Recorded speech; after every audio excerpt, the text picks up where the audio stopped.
Welcome back. This Sunday, Italians will go to the polls to elect a new parliament. With no polling allowed in the final 2 weeks and many voters still undecided, nothing is certain.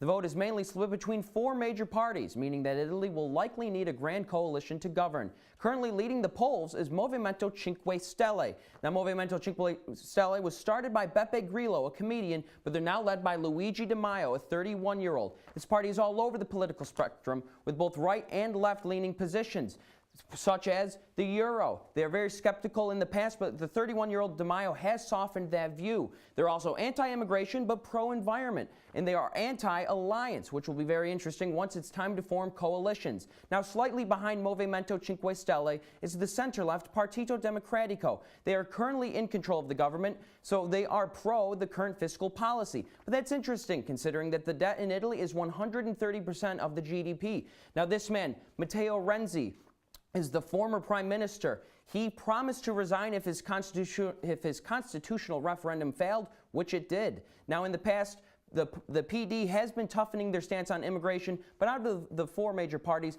they are still the most supportive. And behind by an even larger gap is the center-right Forza Italia. Now, Forza Italia was founded and led by four-time Prime Minister Silvio Berlusconi.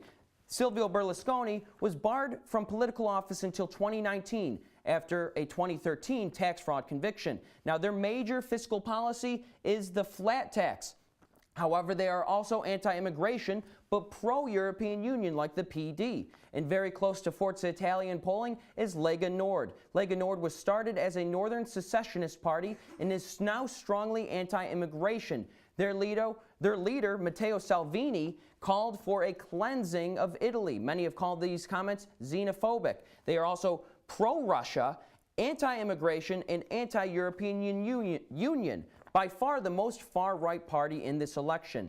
Now, Forza Italia and Lega Nord have already formed a coalition, putting them first in polling when combined. However, it is expected that they still will not have enough votes for a governing majority. Both parties have agreed that whoever gets more votes will pick the prime minister. This is critical as the parties are split on the European Union, the future of Italy, their membership in the EU, and the migrant crisis hang in the balance. Josh, back to you.